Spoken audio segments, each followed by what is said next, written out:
Alright, so here we're coming down to the end, the last 3 stitches here. Whoops, just lost my needle on my thread there.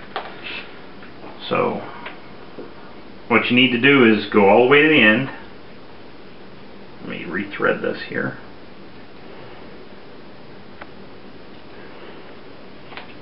So, we're going to stitch the last 3 stitches.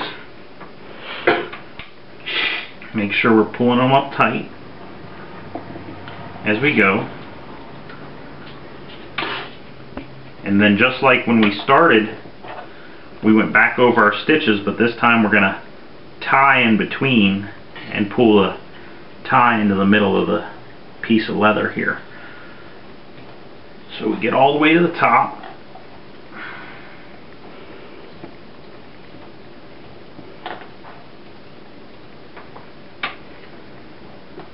Okay. Now, what we need to do is we need to get both needles on the same side. So we're just going to stitch from each side like we've done before, but I'm going to push it through this side. Okay, and then we're going to tie the 2 ends together. I just use a regular overhand knot. It seems to work just fine. Okay, and then I want to make sure I have the end that goes back through, and we're going to push that back through, and we're going to try and pull the knot into the middle of the leather so that it's not seen, just like that. And you pull it up tight. Okay, and then we stitch back through to the other side again, so both pieces of thread are on one side. And we're going to do this a couple of times until we get around and feel secure. But we're just going to tie a double overhand knot, send the needle back through just like as if we were stitching, and pull it up tight. And if you can see that, the knot's in the middle. It's actually inside where the welt is, and it's not seen from the outside. So we're going to do this 1 or 2 more times.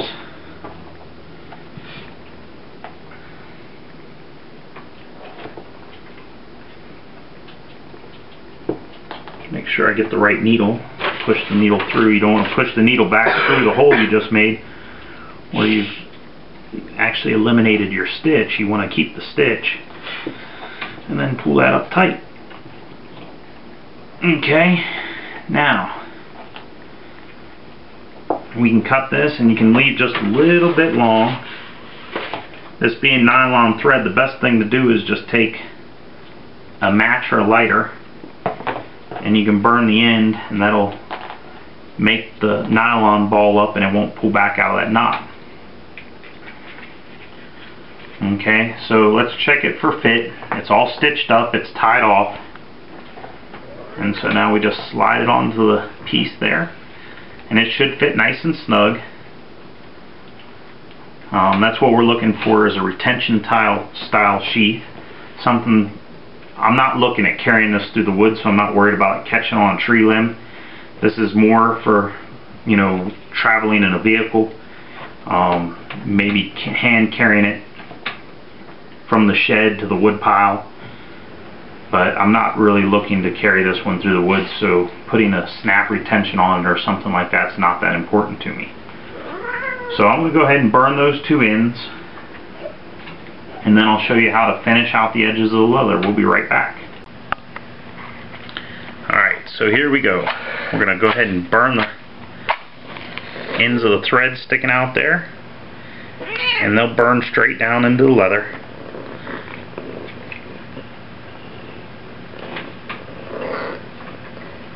Ooh, missed it. Alright, so now your 2 ends have been burned down. You got a knot tied in the middle there, and now it's time to go ahead and finish the edges. There's a couple different ways to finish the edge all the way around. You can use a nice heavy grit, 60 grit, 80 grit sandpaper and sand the edge, or you can take a knife or your edge tool that you're making the sheath for and just at a 90-degree angle and just shave the edge grain of the leather. until you make them all look like one piece. This takes a little while. And then you want to hold it at a 45 along the edge and kind of just even every edge out, making it smooth. The hesitation marks where I cut with the scissors and where the two pieces didn't meet up quite. You can eliminate a lot of that just by sanding or scraping the edge. And it also makes a nice finish, soft edge. I'm going to use a piece of sandpaper here in a minute so that I can round off the corners. But for the flat edges, the knife seems to work faster than the sandpaper. So we just... And I'm using the back edge of the very end of my knife here so that I'm not dulling the entire edge, and I'll hone that back into an edge again. Because the leather will knock the edge off your knife, so it definitely doesn't help it any. So then let's see, we're pretty good there.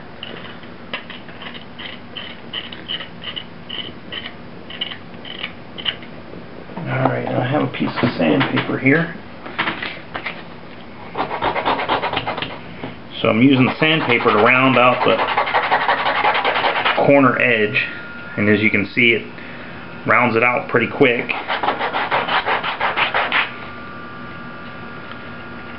Makes it all look like one piece on the end grain here.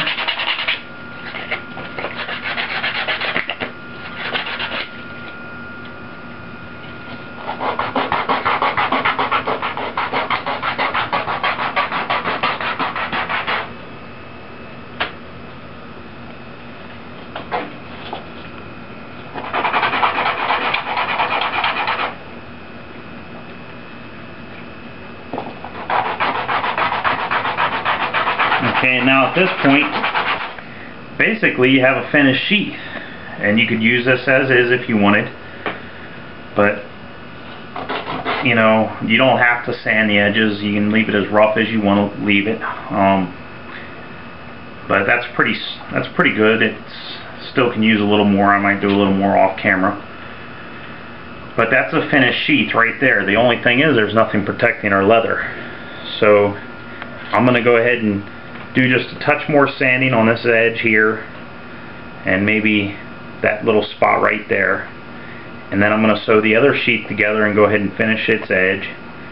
And when we come back, we'll go ahead and put a finish on this leather that'll make it weather resistant and also give it a little more rigidity and make it retain on there a little bit better. So we'll be back to show you the finished product. So now what we have is our two sheaths finished sewed, sanded edges, all finished up, and we're looking to seal them up. And what we're going to use to seal them up is just plain old beeswax, and we're using a double boiler to melt the beeswax. And there's a big safety precaution here. You want to be very careful and not leave this unattended. Beeswax is flammable, and you're heating it up to the point where it's melting. It's going to be very hot, but we're going to do both the inside and outside of these sheaths, starting with the inside. And what we want to do is, while they're still wet and pliable, we want to push them back onto the pieces here. So we'll start with the wedge, and we'll pull that off its sheath. Okay, and the first thing we're going to do is try and coat the entire inside of this thing with a coating of beeswax. There we go. Nice, and it's still nice and wet. Okay, the beeswax isn't going to hurt your metals on either one of your tools. So then we put that back on. Okay, and now we're going to do the splitting axe. Ooh, shouldn't drop that on the glass top stove there. Okay, and we're going to fill this full of beeswax. Whoops. And I'm going to make a huge mess, and my wife's going to kill me. Okay, and then we put those on. Alright. There's a sheath for a knife that I had done that I didn't quite get enough beeswax to the inside of it, so I'm going to go ahead and drip some beeswax down inside it too while I'm at it. Once you have beeswax melted, it's good to go ahead and do whatever projects you need to do with it. It takes a little while to get this much beeswax melted down to... Turn it down to low. be useful because you got to do it slow. And alright, so there I got some beeswax inside there. The little drips and stuff aren't going to be a problem. Okay, now what we want to do is just coat the outside completely. And I am making a huge mess. So we're going to go ahead and coat the outside of each sheath with beeswax, and you'll see it soak in. Turn it down to low. It's boiling. Here we'd want to keep the beeswax from getting too hot. But we're just going to rub that in real good. And the reason I do this on tin foil is so that I can reclaim any beeswax that might get on there. I can actually snap it off of the tin foil and reuse it. And we're going to hit that knife sheath one time. Sometimes I'll preheat the leather, but you want to be careful not to cook it. Beeswax has a relatively low melting temperature. So I'm just going to coat these things with a real thick coating of beeswax. And whatever doesn't soak in will pretty much rub right off. Alright, now we want to flip these over.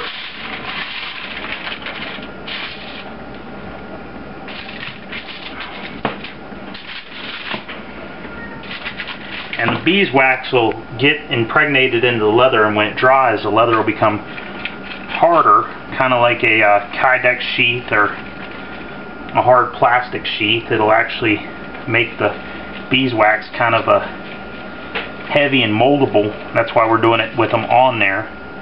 Like I said, don't worry about the beeswax on your metal. It actually will help protect the metal too. So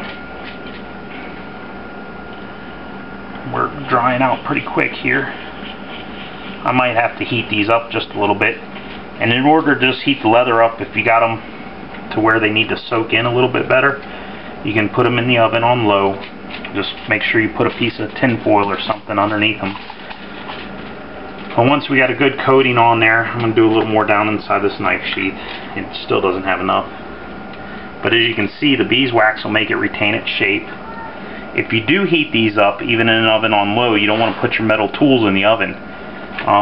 You could change the tempering on them, and you don't want to do that. The melted beeswax isn't going to hurt them any. But I'd say that's pretty good. I might go ahead and put these in the oven for a little bit. Like I said, low, 200 degrees. Do you do the edges? Yes, you make sure you rub it into the edges real good. I'll take any extra beeswax and I'll just rub the extra off, and you can see how that held its shape.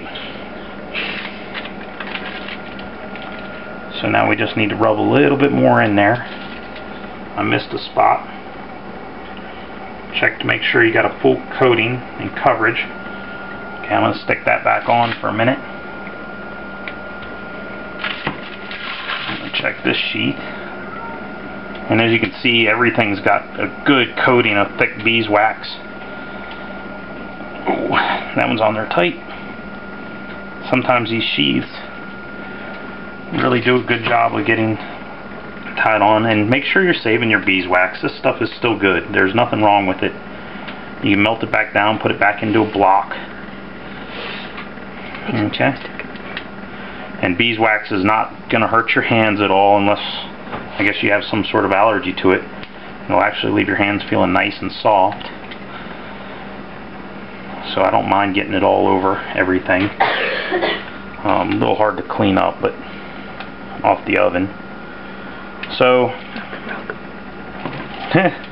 we're not going to talk about it being on the rug. Alright, so now what I'm going to do is I'm going to go ahead and turn the oven on to warm. Beeswax melts at 191 degrees, so 195 is just enough to melt the beeswax. We'll let that get preheated, and we'll stick all three pieces without the metal in the oven and let that just soak in. The beeswax at least is all over it, coated, and then when that melts in, we'll refit these sheaths while they're still warm. See, they're still pliable now. Refit them on there and then let them cool, and we'll have a form-fitted sheath made for each individual tool. Okay, so now here's our sheaths. They're still cooling. I'd put them in the oven at 195 degrees. Like I said, melting point of beeswax is about 192. So they heated thoroughly and the beeswax soaked all the way through. And then while they're still warm and pliable, you put the sheath on the tool. And that's the final step, and you let them cool while they're on the tool. They'll come out after they've cooled. The beeswax impregnated leather will become stiff, kind of like Kydex, and it should be soaked all the way through. Those sheaths will pull on and off, similar to a Kydex sheath. And I thank you for watching. Hopefully tune in next time. We'll go ahead and try and hang a handle on that axe head. And that's all. Thank you very much. Bye.